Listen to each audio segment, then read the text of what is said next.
Lillahi ta'ala al-Fatihah.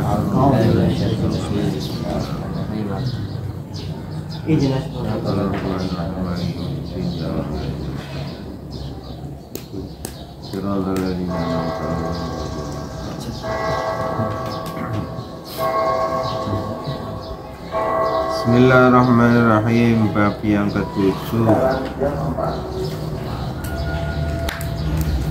Bab yang ketujuh, wasiat Rasul tentang taubat.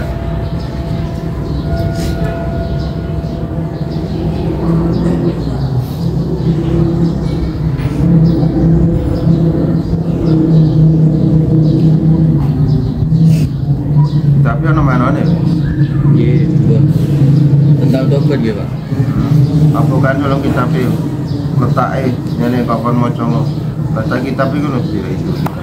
Kitab itu bab taubat. Taubat.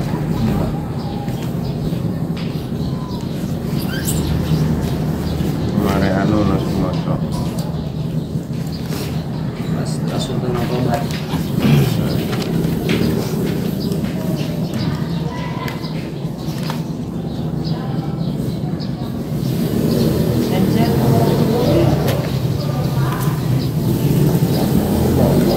Taubat nomor 11. Oh, ini Pak.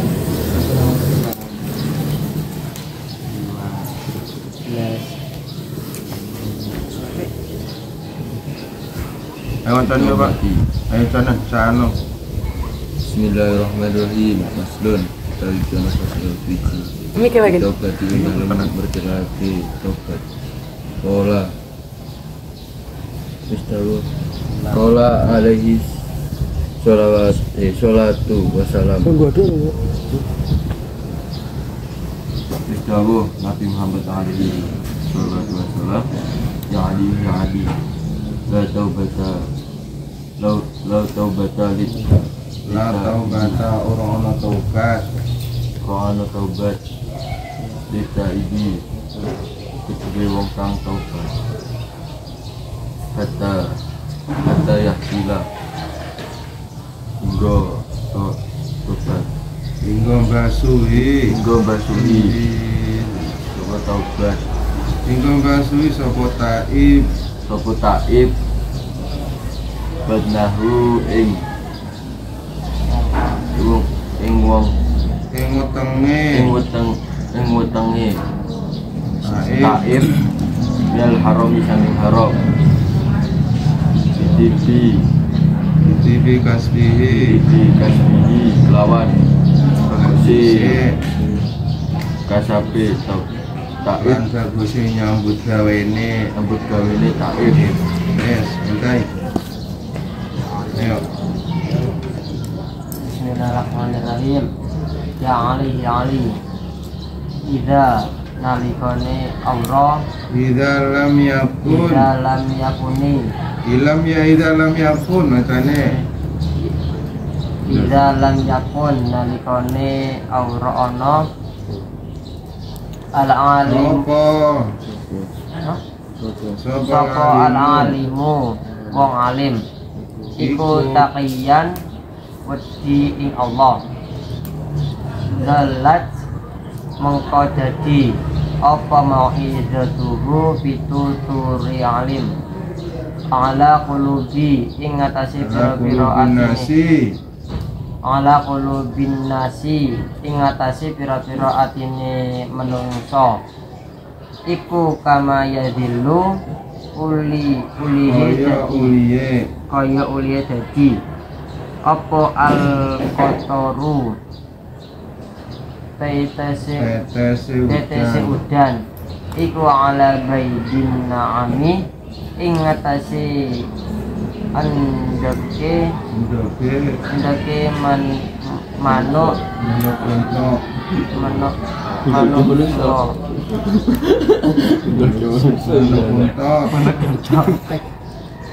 wasofa lan watu wasofa lan watu kang alus. Terus nanti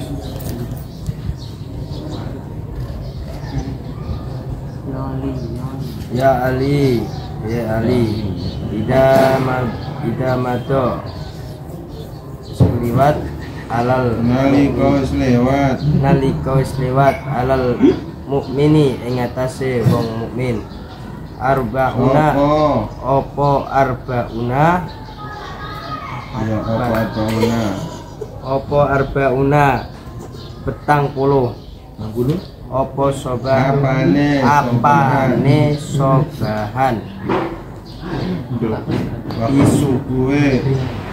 isuke walam yujalisi ale ura lelungguhan soko mukmin al ulama ing ulama kosa mongko atos opo kolbuhu atine mukmin wajah saro lan wani Pak lan wani alal kaba apa mukmin alal kaba iri ingatase piro-piro dosa gede li annal ilma krono setuhune ilmu iku hayatul qalbi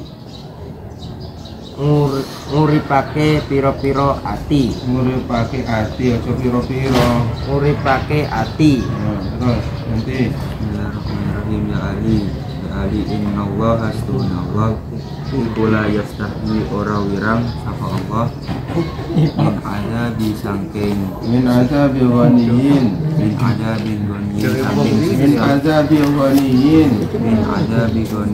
saking siksa wong kang saking nyiksa ya disiksa saking nyiksa wong kang sugih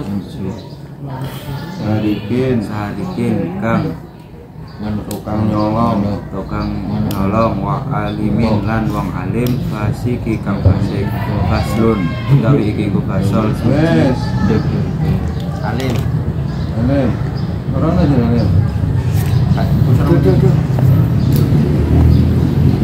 Mas Ali ini Macam mana lagi? Fasal nih orang. mana orang mulai awal Bismillahirrahmanirrahim. Pak jreng Tawi iku ana fasal fitaubati ing dalam maktelake taubat. Qala wis dawuh sapa Nabi Muhammad alaihi salatu wasalam ya Ali la taubata muga ana taubat kita ibi kaduwe wong kang taubat hatta yagsila hingga umbah apa taib ba'nahu ing wetenge taib minal harami saking haram bitibi kelawan baguse bitibi kasbihi kelawan baguse kasabat taib kasabe taib punya bocah ini ya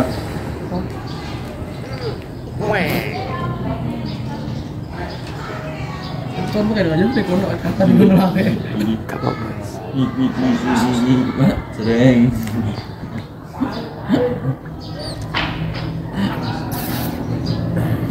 ya terjemahan saya Rasul tentang tobat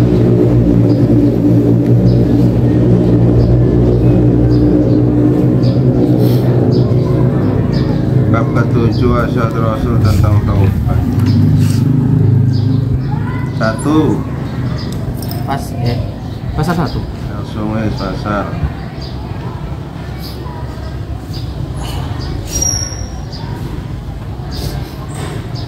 jadi ngono judulnya ya pasalnya di mutlak larangan taubat ayat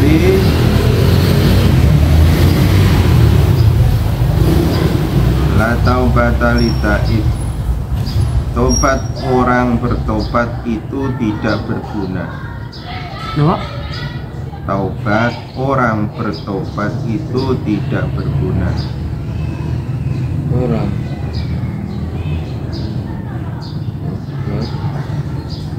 La taubata li taibi. Taubat orang bertobat itu tidak berguna, hatta yaghsila batnahu minal haram, kecuali disertai dengan membersihkan perutnya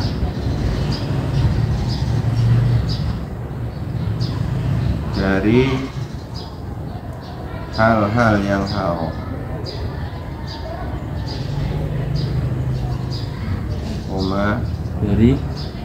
Dari hal-hal yang haram.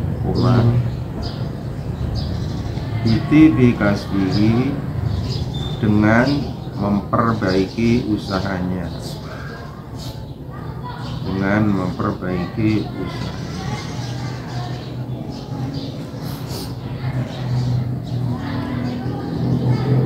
Jadi orang bertobat itu tidak bermanfaat. Ya, udah ya, titik. Kecuali itu kira-kira. Nggih, Mas. Kena, dengarkan. Jadi orang yang bertobat itu tak ada efeknya ingono gunane, kecuali setelah bertobat dia berusaha untuk menjauhi perkara makanan-makanan yang haram. Setelah taubat dia berusaha untuk membersihkan perutnya dari makanan-makanan yang haram. Juga setelah bertobat dia berusaha untuk memperbaiki usahanya, dari usaha yang haram. Usahanya itu diperbaiki, makanannya itu dihalalkan semua, itu setelah taubat. Jadi kalau sudah bertobat kemudian makanannya tetap ya, nggak ada perubahan, kemudian usahanya, pekerjaannya tetap ya, nggak ada perubahan yang lebih baik, maka taubatnya itu tidak berguna. Nomor 2.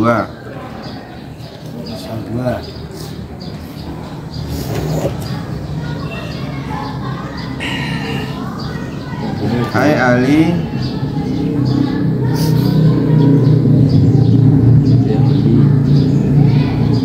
idza lam yakun al-alimu taqiyan. Hai Ali, seorang alim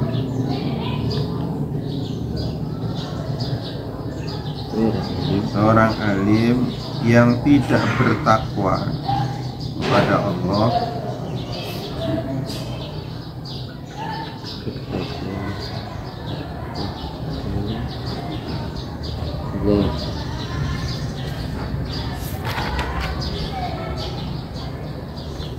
seorang alim yang tidak bertakwa kepada Allah Subhanahu wa ta'ala,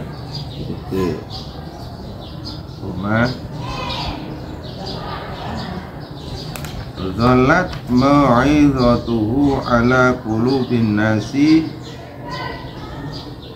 itu pesan nasihat,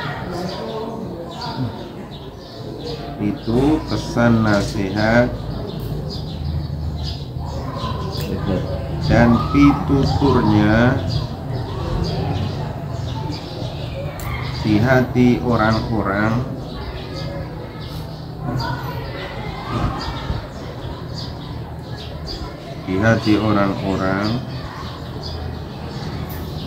kama yadhilul qataru ala baitin na'ami wassafa, bagaikan tetesan air hujan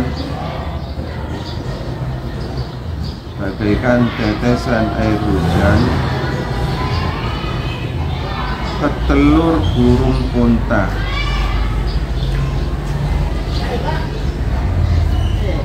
dan batu yang halus bagaikan tetesan air hujan ke telur burung unta dan batu yang halus. Buka kurung,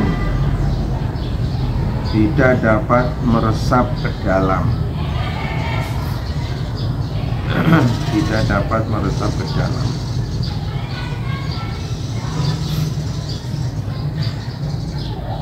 Oke, nah dengarkan.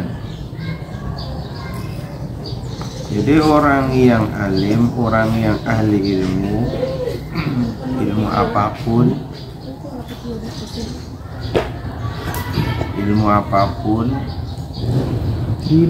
terlebih ilmu syariat, ilmu agama, tetapi dia tidak takut.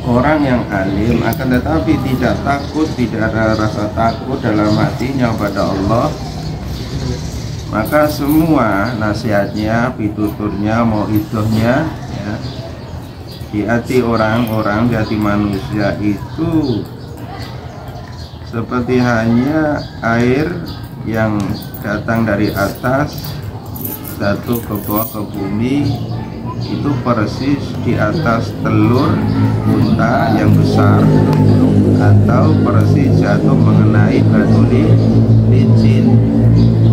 Artinya tidak meresap ke dalam telur, tidak meresap ke dalam batu. Artinya apa? Nasihat ditutur orang alim tapi tidak ada rasa takut pada Allah, maka nasihatnya itu tertolak dari dalam hati-hati manusia, nggak bisa nembus ke dalam hati, nggak bisa meresap, ya, nggak ngaruh, maksudnya nggak ngaruh, nggak ada efek, paham ya? Ya banyak kita rasakan, umpamanya ada mubaligh, kemudian kok tersentuh nasihatnya, ya, ceramahnya itu kok tersentuh, itu berarti dia alim yang bertakwa. Kalau kita mendengar orang ceramah, kemudian ceramahnya kok gak nyentuh deh, di hati gak ada yang nyentuh, gak bisa diresapi, ya.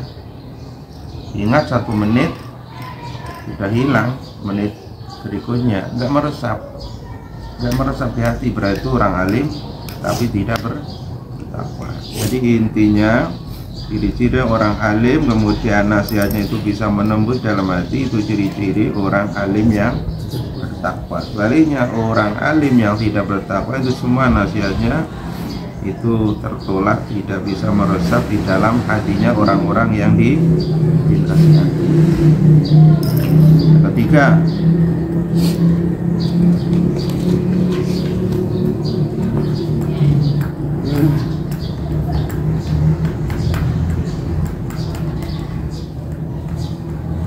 ya Ali,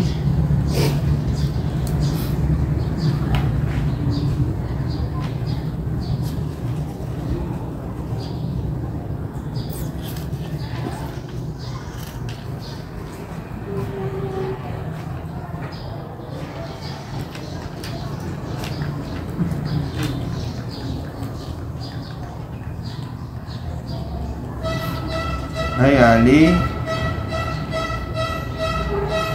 idza mata 'alal mu'mini arba'una sabahan. Hai Ali, orang mukmin yang selama 40 hari, orang mukmin yang selama 40 hari tidak menghadiri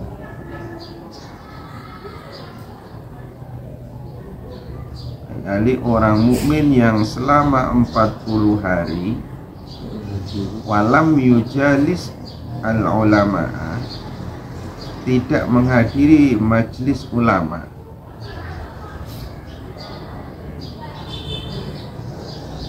artinya orang mukmin, orang yang beriman sampai 40 hari dia tidak pernah berkunjung, tidak pernah menghadiri pengajian ulama, tidak pernah duduk-duduk mendengarkan pengajian para ulama, padahal dia orang beriman ya, sampai 40 hari terlewatkan.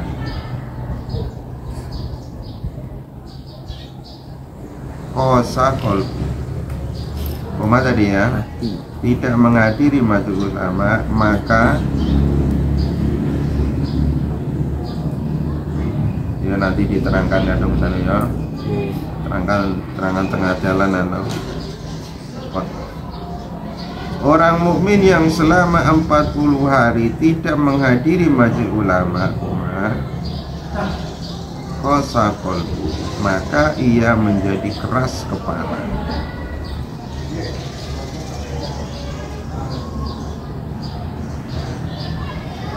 Nah, kepala ini kayaknya nggak nyambung ya, maka ia menjadi keras hatinya.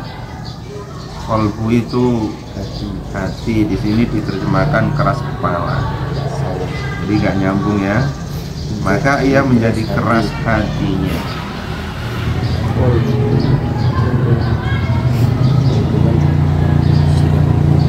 Koma ya, betul ya yang kita dikasih dua makna loh. Jadi kosa kolbu itu dikasih dua makna, keras kepala atau hati. maka ia menjadi keras kepala, buta hati. Keras kepala. Nah, maka ia menjadi keras kepala, buta hatinya. Padahal ya asli maknanya ya Hati. keras hatinya. Cuman dia kadung sudah meleset keras kepala ya, kemudian diambil buta hatinya. Penter kontol.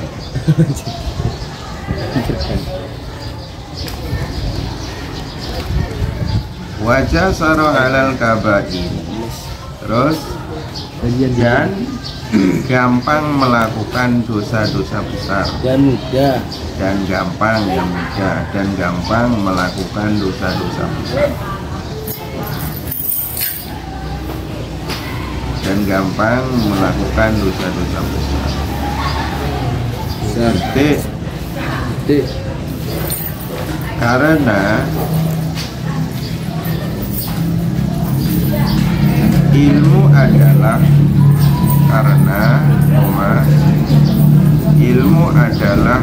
dapat menghidupkan hati. Karena ilmu adalah dapat menghidupkan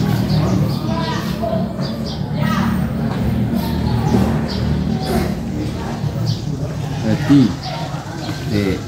Penjelasannya, orang mukmin yang sampai 40 hari berturut-turut tidak pernah duduk bersama orang alim, tidak pernah duduk bersama orang yang ahli ilmu, menghadiri pengajian atau mendengarkan ceramahnya, atau duduk-duduk santai minum kopi ya, atau silaturahmi, maka si orang mukmin tadi itu di sini diartikan juga keras kepala. Keras kepala itu artinya wangkot, cengkalan, tidak bisa dibelokkan. Sekali punya kemauan itu tidak bisa dibelokkan, cengkalan ya, keras kepala. Kemudian buta hatinya. Tanda-tanda orang mukmin yang cengkalan, keras kepala, dan hatinya itu tidak mengetahui mana yang bening, mana yang gelap, mana yang hijau, mana yang merah. Itu tanda-tanda hatinya orang mukmin yang selama 40 hari tidak pernah bersilaturahmi kepada orang-orang alim. apalagi tidak pernah menyimak pengajian orang-orang yang ahli ilmu agama, maka hatinya menjadi keras, kepalanya juga menjadi cengkelang, nggak bisa dinasihati, nggak bisa dituturi, semaunya semuanya sendiri. Kemudian akibatnya yang berikutnya, gampang melakukan dosa-dosa besar. Akibat tidak pernah berkunjung ke orang alim selama 40 hari itu, di samping keras hatinya, keras kepalanya, buta hatinya, juga mudah tidak banyak pikir untuk melakukan dosa-dosa besar. Jangankan dosa besar, dosa kecil pun nggak terpikir. Dosa kecil, dosa besar itu semuanya sikat. Nggak mikir, ini dosa berat, siksaannya juga berat. Nggak mikir, semuanya sikat. Semuanya terjam. Semuanya dengan mudah dilakukan tanpa ada rim. Jadi yang bisa mengerim itu karena dia mendapat siraman rohani dari orang-orang alim yang didatangi itu. Barokahnya dari situ. Kalau jauh dari orang alim sampai 40 hari, pertama 40 hari, kedua 40 hari sampai mati, ya berarti hatinya sudah nggak bisa diapa-apain, sudah hati mati, kepala batu, sekeras batu karang, ya, akan jadi manusia yang berguna. Kenapa? Li'anna ilma hayatul qalbi, karena ilmu itu adalah menghidupkan hati. Karena ilmu itu dapat menghidupkan hati. Nah, ilmunya dari mana? Ya dari orang alim itu, ya. Makanya berkunjung ke rumah orang alim itu jangan sekedar ngopi, jangan sekedar ngobrol, nanya gitu. Nanya tentang ilmu yang tidak kalian ketahui, tentang apapun yang belum kalian pahami, nanya. Maka ilmu yang disampaikan itu dapat menerangi hati. Barang siapa yang jauh dari ulama, maka berarti dia jauh dari ilmu. Barang siapa yang jauh dari ilmu, berarti dia berani untuk mematikan hatinya sendiri, mengeraskan hatinya sendiri, membutakan hatinya sendiri. Dia sanggup memikul, menanggung kebutaan hati, ya, dia sanggup berarti. Akibatnya pun dia sanggup, harus sanggup. Yang keempat, yang terakhir, ya Aliyu,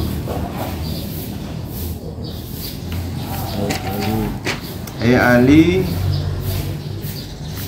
sesungguhnya Allah Subhanahu wa ta'ala,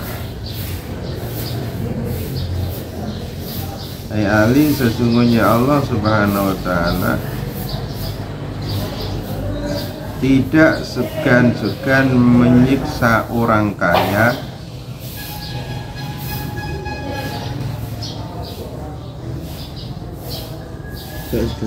tidak segan-segan menyiksa orang kaya yang menjadi pencuri.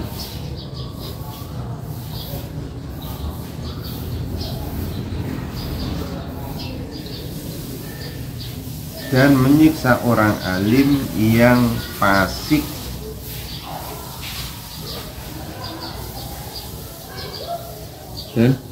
Dan menyiksa orang alim yang fasik. Buka kurung,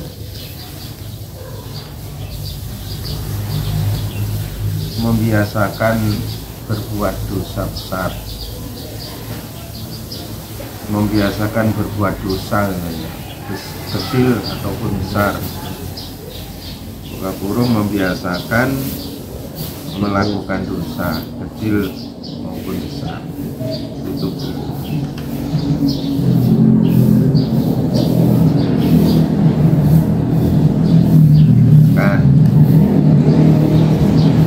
Nasihat yang berikutnya, nasihat Rasulullah kepada menantunya, keponakannya Ali bin Abi Thalib Karamallah itu mengenai tentang takwa.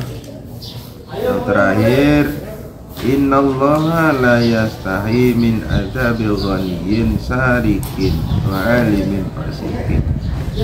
Allah itu tidak malu-malu, tidak segan-segan, itu artinya tidak malu ya. Tidak malu, tidak segan mentolok, maksudnya mentolok. Apabila walaupun kaya tapi nyuri. Allah tidak malu, tidak segan-segan menyiksa orang kaya, tetapi kekayaannya itu hasil mencuri. Allah tidak segan-segan, langsung aja sih disiksa. Baik disiksa di dunia, dihabiskan kekayaannya, dihancurkan kekayaannya, dibangkrutkan semua usahanya, ya, jalan untuk menghanguskan kekayaannya itu karena hasil mencuri. Itu adalah tanda-tanda Allah menyiksa orang yang kaya tapi kayaannya itu hasil nyuri, disiksa dunia dengan dihabiskan kekayaannya atau tidak dibarengi barokah sama kekayaannya, sehingga untuk membeli sesuatu yang tidak berguna, tidak punya beli, tidak punya ini beli, akhirnya apa yang dibeli itu semuanya tidak berguna ya, itu namanya kekayaan yang tidak berkah ya. Besok di akhirat lebih besar, lebih dasar lagi. Kemudian juga Allah tidak segan-segan ya, tidak malu-malu untuk menyiksa orang alim ya. Orang alim yang gimana? Orang alim tapi masih membiasakan untuk melakukan dosa. Orang alim tapi masih suka mudah untuk melakukan dosa, baik dosa kecil maupun dosa besar. Orang alim yang tidak ada dasar takwa, takut, sehingga dia berani-berani serampangan gampang melakukan dosa-dosa kecil maupun besar. Itulah namanya fasik. Maka Allah tidak akan segan menyiksa orang alim sealim apapun, tetapi dalam kealimannya itu dia masih mau mudah untuk melakukan dosa-dosa kecil maupun dosa besar.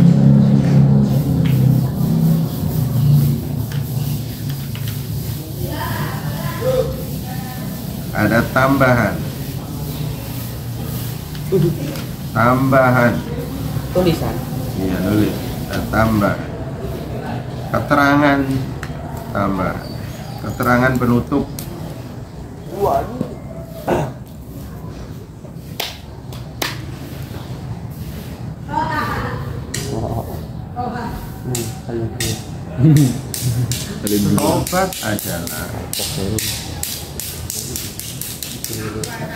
Taubat adalah menyesali perbuatan-perbuatan jelek.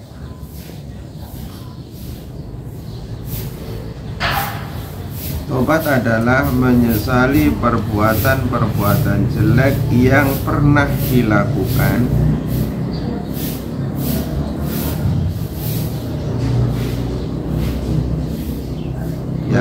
dilakukan dan bertekad tidak mengulanginya kembali.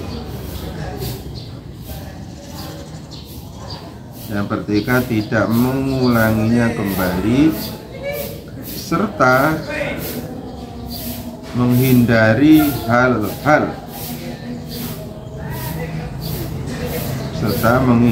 hal-hal yang menjurus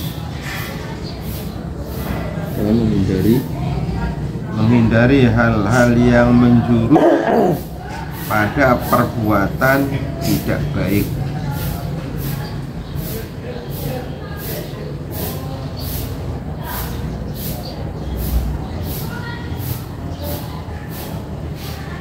Yang menjurus pada perbuatan tidak baik dengan terus memohon ampun kepada Allah Subhanahu wa Ta'ala.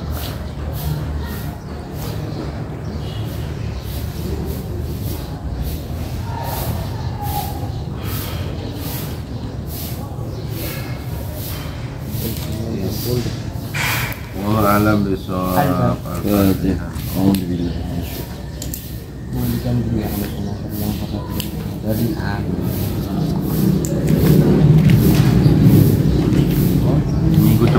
Minggu depan insya Allah dibacakan kisah ya, kisah seseorang yang yang berkaitan dengan tobat. Ada 3 hikayat minggu depan. Ya, ini penting hikayat ya, cerita kisah. Subhanakallahumma wa bihamdika asyhadu an la ilaha illa anta astaghfiruka wa atubu ilaik. Wassallallahu ala sayyidina Muhammadin wa ala alihi wa sahbihi wasallam. Alhamdulillahirabbil alamin. Assalamualaikum warahmatullahi wabarakatuh. Waalaikumsalam. Allahumma shalli ala Muhammad. Assalamualaikum warahmatullahi wabarakatuh. Antum tawatan. Nash'ur lahum al-Fatihah. Tanda tangan nih, cepetan. Mbok ay. Mbok. Kok ambil. Sah ya ini mau tanda tangan. Bagian kameramen wis tak.